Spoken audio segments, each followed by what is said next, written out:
Bonjour, bonjour à tous. J'espère que vous allez bien après une bonne semaine d'exercice. J'espère que vous êtes à l'aise avec vos 3 kiffs. Si oui, ça c'est chouette, vraiment chouette. Et sinon, c'est pas grave parce qu'on continue, on va vous expliquer comment entrer encore plus dans la gratitude. Bonjour à tous, je suis François et je vais aujourd'hui vous faire le topo numéro 2 de ce parcours sur la gratitude. Mais avant de commencer, petite question. Connaissez-vous la différence entre un boxeur et un disciple du Christ, un chrétien? En fait, il n'y en a pas. Les deux ont bien compris, de manière très concrète, qu'il y a beaucoup plus de joie à donner qu'à recevoir. Donner, recevoir, donner, c'est déjà la gratitude. Alors notre thème d'aujourd'hui, c'est comment cultiver la gratitude dans nos vies. Pour illustrer la réponse, nous allons prendre la phrase de saint Paul aux Philippiens, au chapitre 4, versets 5 et 6.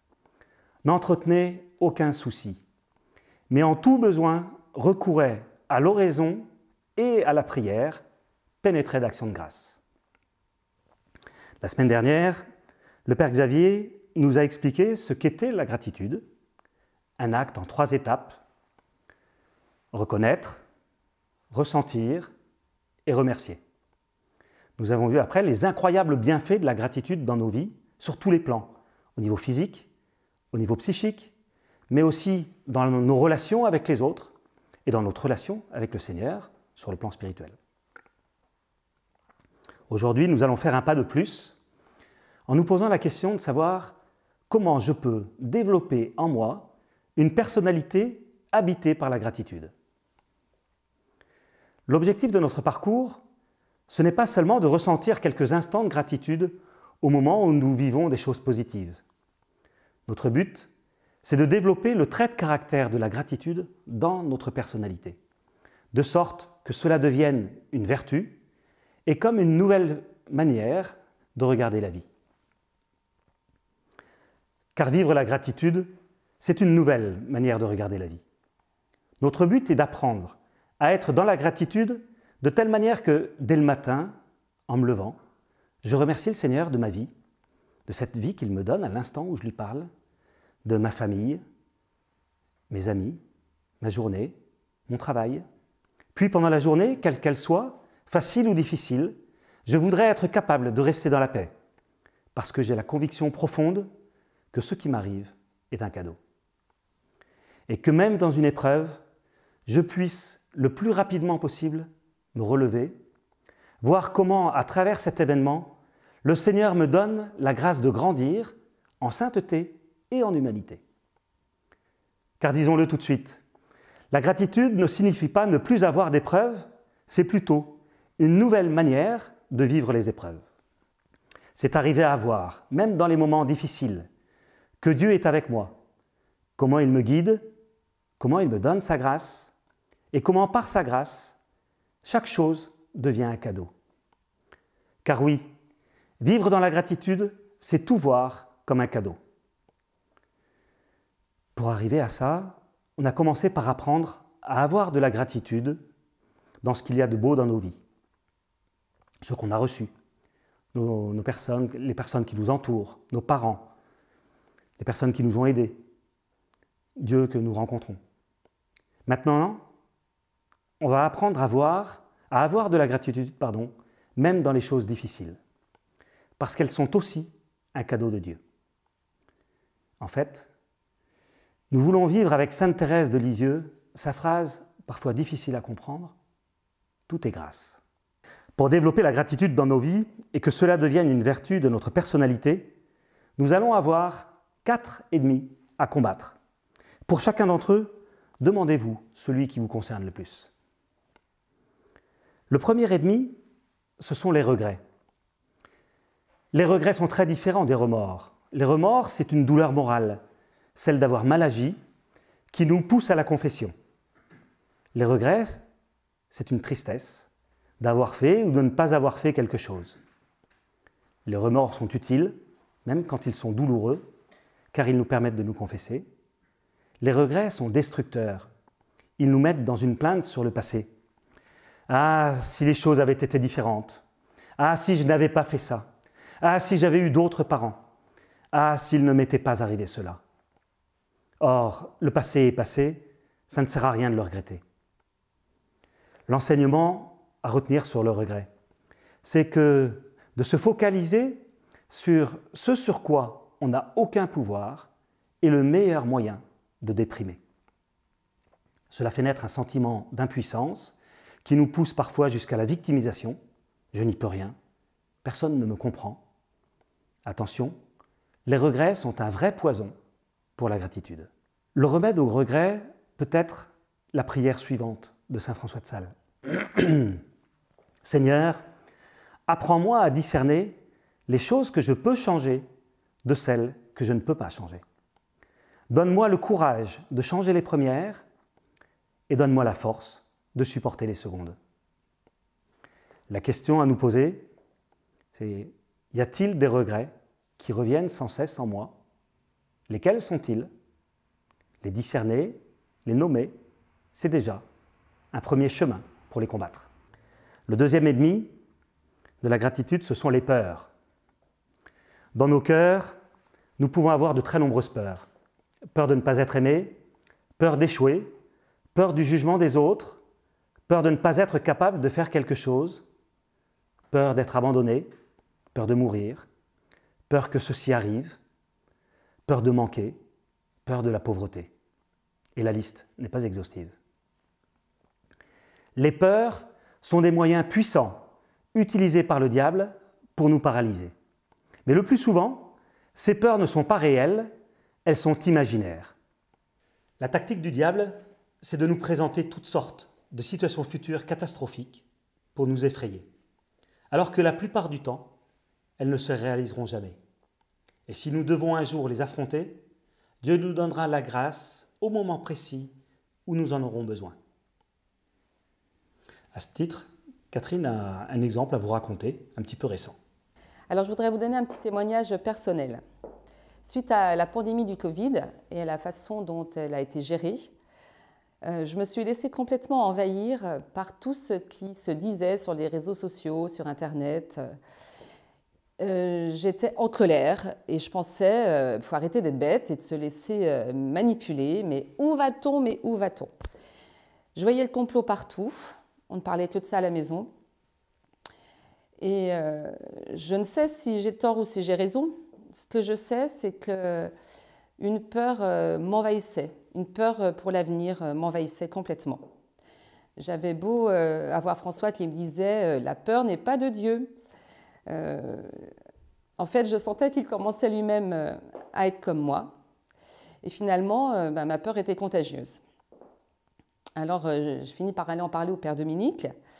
Et il a été très ferme avec moi. Il m'a dit « tu arrêtes tout.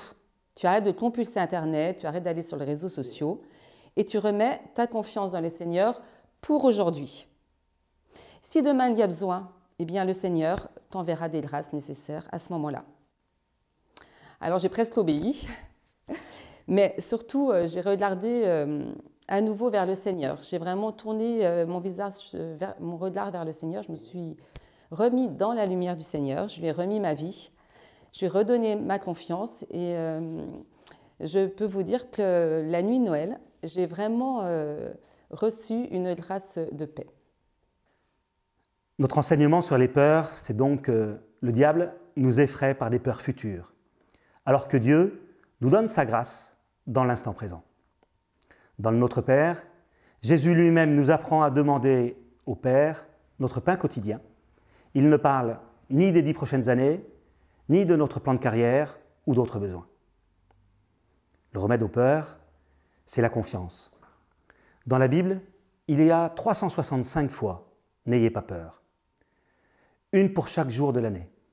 Et saint Marc remet dans la bouche du Christ la parole suivante « Confiance, c'est moi, n'ayez pas peur ». La question à nous poser, c'est donc la suivante. Quelles sont les peurs qui habitent parfois nos cœurs? Le troisième ennemi de la gratitude, ce sont les soucis de la vie. Les soucis de la vie sont problématiques quand ils en viennent à envahir complètement nos têtes, quand ils deviennent tellement envahissants qu'on finit par être entièrement préoccupé par eux. Ils occupent tout notre champ de pensée et nous volent notre joie. L'enseignement, à propos des soucis, c'est qu'il y a un grand principe qui dit « ce sur quoi on se concentre grandit ». Les soucis de la vie peuvent être nos devoirs d'État, ils sont légitimes éventuellement, mais ils prennent une telle importance que nous ne sommes plus dans la joie profonde quand nous les réalisons. Petits exemples parmi d'autres. S'occuper de nos parents âgés, les accompagnements d'enfants, un enfant qui va mal, ou seulement le travail, un travail qu'on aime, mais qui nous prend tellement qu'il nous écrase, et nous prive de notre joie profonde, de notre lien avec le Seigneur, de notre confiance en lui. Le remède de saint Paul, c'est « n'entretenez aucun souci, mais en tout besoin, recourez à l'oraison et à la prière pénétrée d'action de grâce ». Saint Paul sait bien que nous n'aurons pas de vie sans souci, il nous dit simplement « ne les entretenez pas ». Ne vous concentrez pas dessus, car rappelons-nous, ce sur quoi nous nous concentrons grandit. Et à la place, priez, présentez vos demandes au Seigneur, tout en rendant grâce, c'est-à-dire en étant dans la gratitude de ce qu'il va faire. Il s'agit de se décharger sur Dieu de mes inquiétudes et de rendre grâce. Je fais focus sur Dieu, sur sa puissance, plutôt que sur les soucis. Le quatrième ennemi de la gratitude, c'est l'impatience. Parfois, nous avons tout pour être comblés, mais il y a dans notre cœur un sentiment de vide, que ce que j'ai aujourd'hui ne me suffit pas, que cela ne va pas assez vite, un sentiment que malgré mes réussites, je n'en ai pas assez. L'impatience nous fait vivre comme si tout était une course et on en vient à se dire « quand j'aurai fait ceci, alors je serai heureux » ou « quand je serai dans telle situation, alors je serai heureux ». Au passage, bien souvent, l'impatience en vient aussi à nous reglisser dans l'esprit du monde, et c'est bien connu. Si à 50 ans je n'ai pas ma Rolex, alors j'ai raté ma vie. L'enseignement concernant l'impatience, c'est qu'elle est une ingratitude vis-à-vis du présent. A contrario, la gratitude me permet d'être déjà comblé aujourd'hui, d'être déjà satisfait, de savoir savourer ce que j'ai déjà sans attendre sans cesse demain.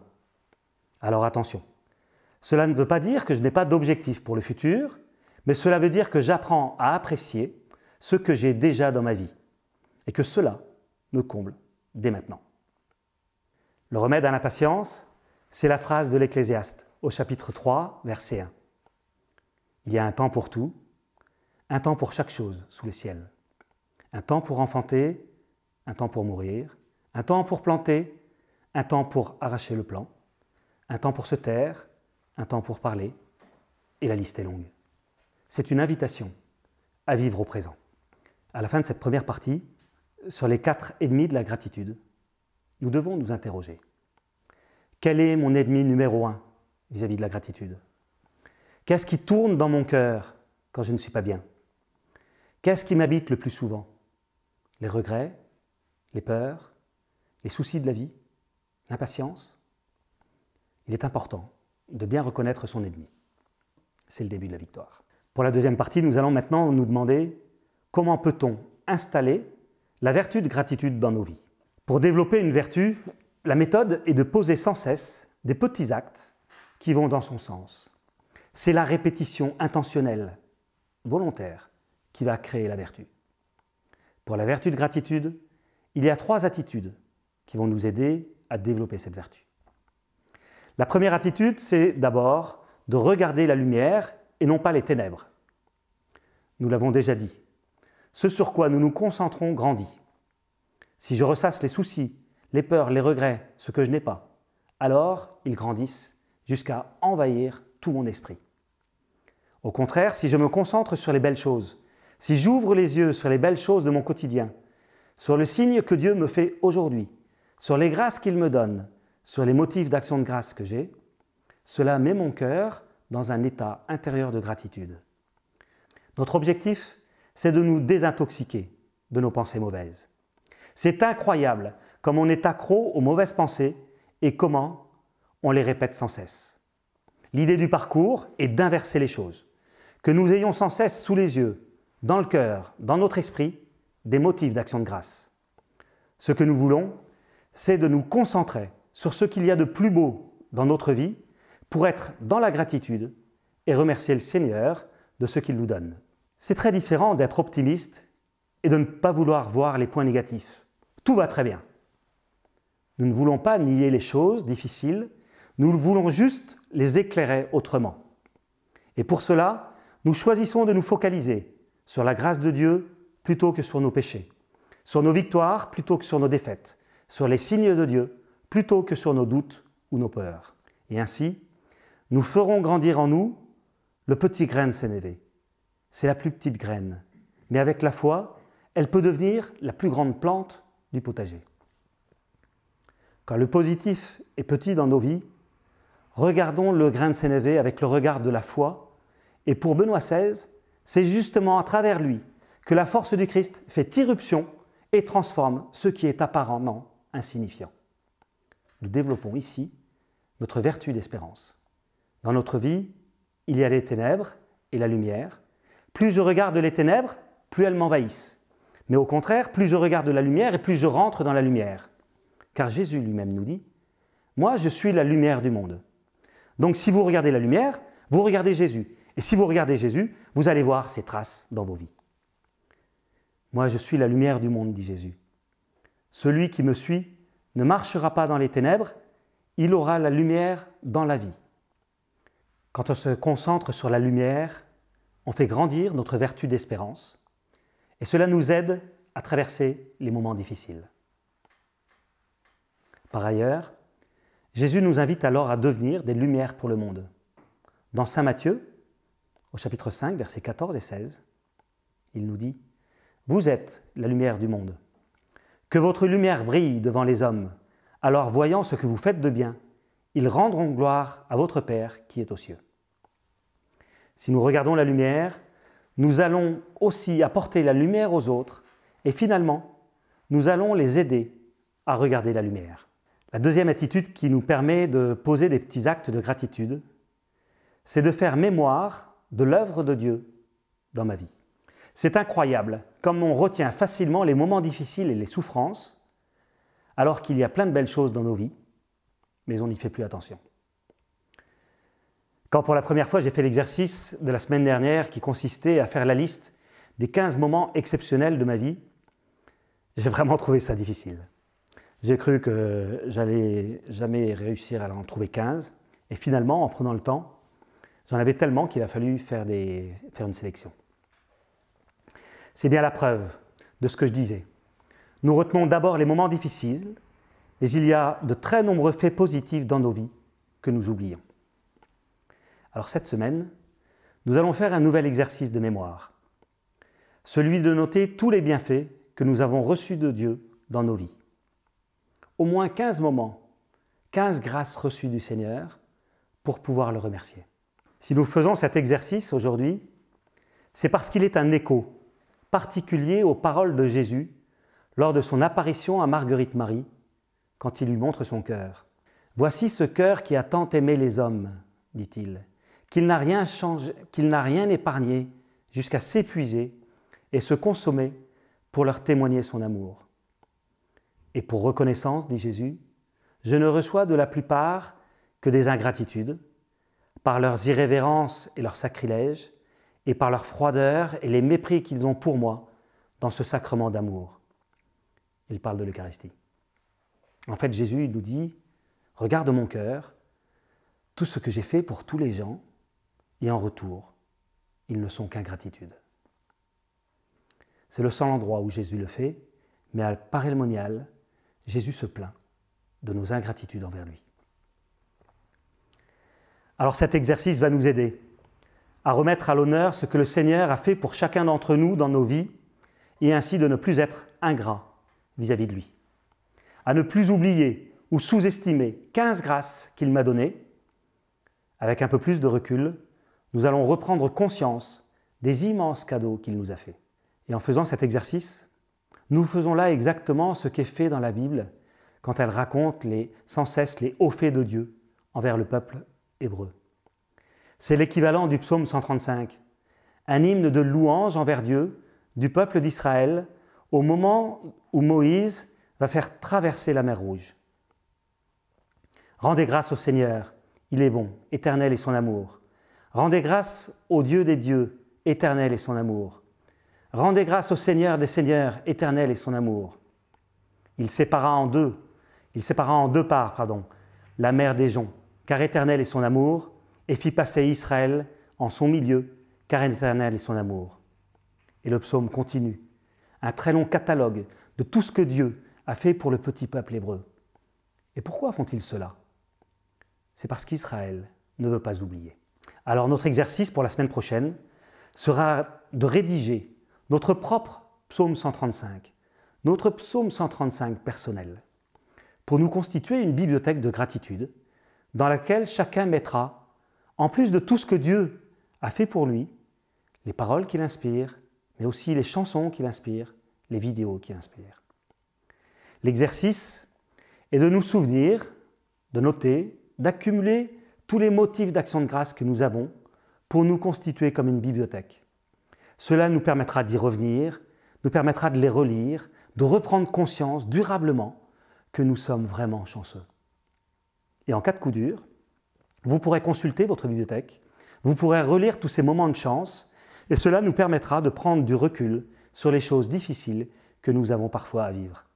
Enfin, la troisième attitude qui permet de poser les petits actes de gratitude, c'est d'embrasser l'instant présent. Accueillir l'instant présent comme un cadeau est une attitude qui nous permet de vivre la gratitude à chaque instant. Il y a deux idées. La première, c'est que ce que je vis est parfait pour moi maintenant. C'est un peu étonnant de dire cela, mais cela reprend l'idée de Sainte Thérèse de Lisieux, tout est grâce. Le moment peut être facile ou difficile à vivre. Dans les deux cas, je peux le vivre dans la gratitude. Pour la joie qu'il me donne, si le moment est facile, pour ce que je vais apprendre, si le moment est difficile, car il y a une grâce à recevoir. Écoutez cette parole de saint Paul aux Hébreux, au chapitre 12, versets 5 à 7. « Mon fils, ne néglige pas les leçons du Seigneur. Ne te décourage pas quand il te fait des reproches. Quand le Seigneur aime quelqu'un, il lui donne de bonnes leçons. Il corrige ses fils. Ce que vous endurez est une leçon. » Ce verset signifie pour nous que tout ce qui nous arrive est permis par Dieu, ce qui est facile comme ce qui est difficile. En fait, Dieu utilise les moments difficiles pour nous faire grandir. C'est pour cela qu'on peut être dans la gratitude, même dans les moments difficiles. On peut accueillir ce moment comme un cadeau de Dieu, comme un cadeau que Dieu nous fait pour nous faire grandir. Il y a toujours une grâce à vivre dans ces moments. Il y a toujours un cadeau, parfois bien caché, au fond de ces moments difficiles. C'est souvent Dieu qui écrit droit avec nos courbes. La deuxième idée, c'est que la grâce de Dieu se donne dans le moment présent. Elle n'est pas dans le passé. Le passé est passé, on ne peut plus rien changer. Elle n'est pas dans le futur n'est pas encore là. La grâce de Dieu pour le futur me sera donnée quand j'en aurai besoin. Par contre, le présent, c'est ce que le Seigneur m'invite à vivre maintenant. Si je suis dans le passé, je ne suis pas ouvert à la grâce que le Seigneur veut me donner maintenant.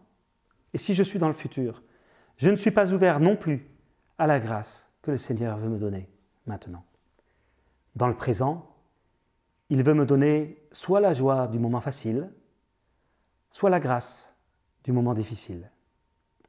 Et donc, rappelons-nous, le présent est le lieu où Dieu est présent et où sa grâce m'est donnée. Voilà, nous avons terminé ce topo. Catherine va maintenant prendre le relais pour refaire, comme la dernière fois, un exercice de gratitude et de prière en même temps, pour venir vous aider à vous habituer à rentrer dans ces moments de gratitude. Alors aujourd'hui, d'abord merci François, et puis donc aujourd'hui on vous propose de faire un exercice d'action de grâce et de vous laisser l'idée comme on a fait la dernière fois. Donc on va mettre de la musique pour nous aider à rentrer dans une disposition intérieure de gratitude.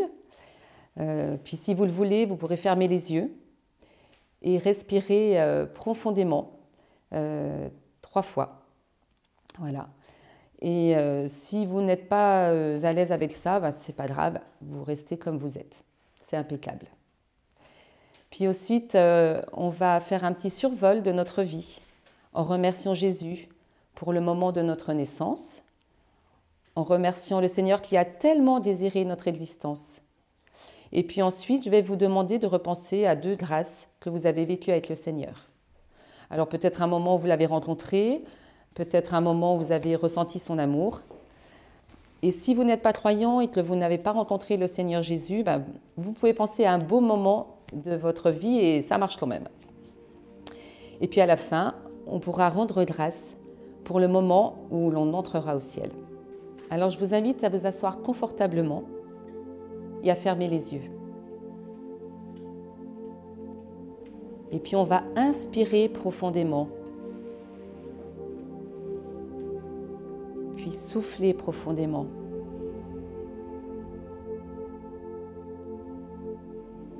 On inspire profondément.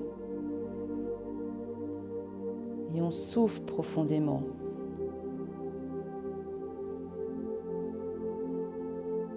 Et puis encore une fois, on inspire profondément.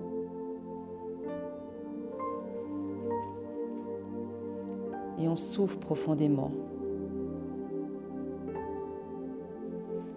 Maintenant, on peut repenser au jour de notre naissance comme un jour béni. Depuis toujours, Dieu voulait notre existence sur la terre. C'est extraordinaire de repenser à ça. Il nous désirait, il nous a voulu, il s'est réjoui de notre visage. Il avait une joie immense pour nous.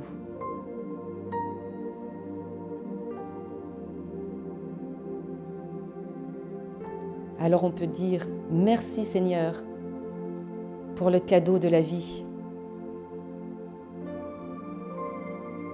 Merci pour notre existence. Merci pour le jour de notre naissance, parce que tu nous attendais. Tu t'es réjoui de nous voir, de voir notre visage.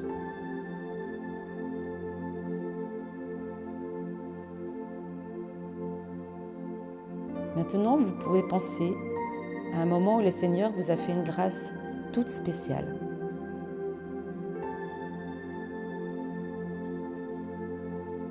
Peut-être un moment où il vous a protégé d'un danger spirituel ou d'un danger physique.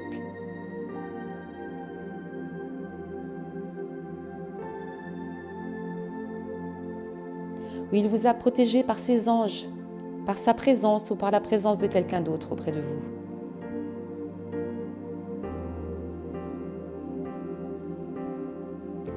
Vous repensez à ce moment où vous vous êtes senti protégé.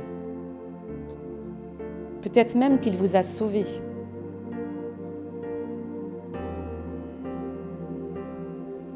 Vous repensez aux circonstances et vous dites « Merci Seigneur ». Merci Seigneur de ta protection. Merci Seigneur de m'avoir protégé de choses mauvaises.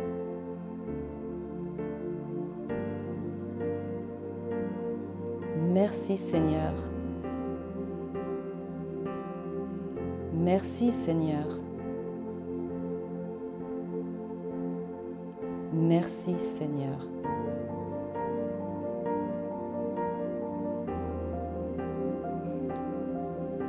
Et puis on peut repenser à un autre moment fort avec le Seigneur.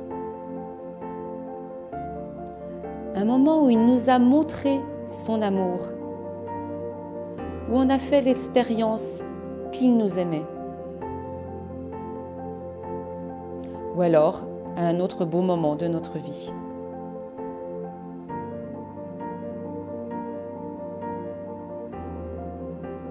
comment c'était?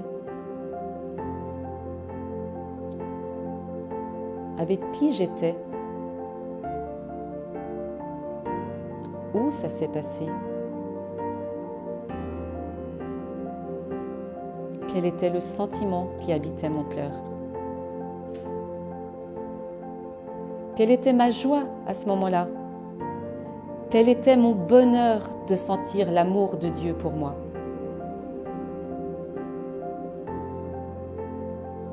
Ou de sentir autre chose? Et je peux dire, merci Seigneur. Merci Seigneur. Merci Seigneur. Merci Seigneur pour ton amour,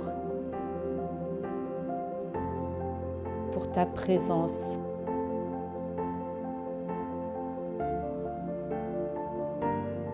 Merci Seigneur pour la chance que nous avons. J'ai de la chance Seigneur pour la vie que tu m'as donnée. J'ai de la chance, oh oui Seigneur, merci Seigneur.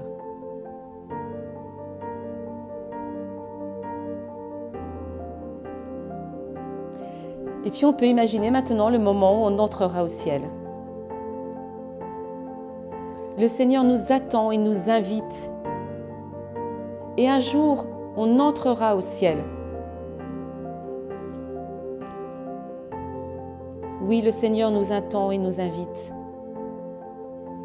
Et au jour où nous quitterons cette terre pour entrer dans la joie du ciel.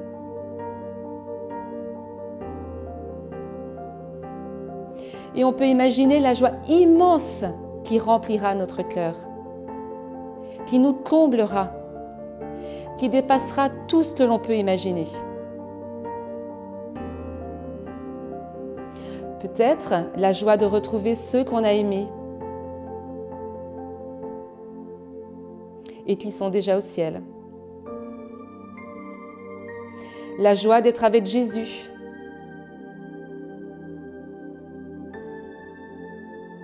La joie de ne plus souffrir du tout, de ne plus être malade, mais d'être submergé par l'amour de Dieu et par celui de tous les saints du ciel. Merci Seigneur.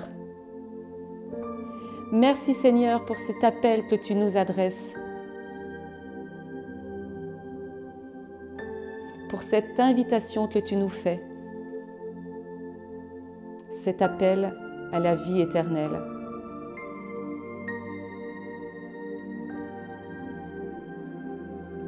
Merci Seigneur pour cette joie que tu nous donneras complètement un jour,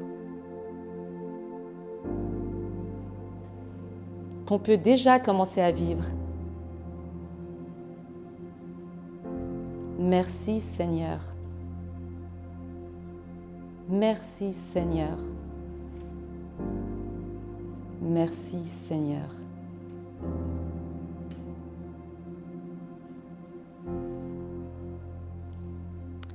Voilà, cet exercice est terminé. Comment vous sentez-vous? Est-ce que vous ressentez cette joie, cette paix? Voilà, nous invitons vraiment à goûter cette paix apaisante de la gratitude. Alors cette semaine, on vous propose d'écrire votre psaume 135, voilà, dans votre petit carnet que vous avez tous acheté.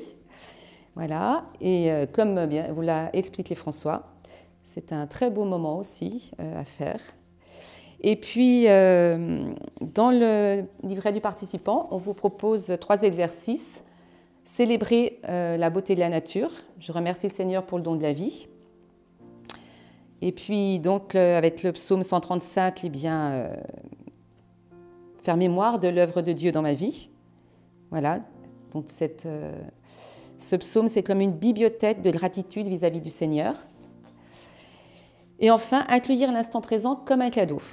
Voilà. Et puis, bien sûr, vous n'oubliez pas de refaire les 3 kiffs de la journée. Voilà. Et puis aussi de refaire les exercices de la semaine dernière qui vous ont le plus touché. Voilà, donc aujourd'hui c'est terminé et nous vous retrouvons avec joie la semaine prochaine pour l'étape 3. À bientôt. Que mon âme et que tout mon être, l'eau sans fin, l'eau sans fin.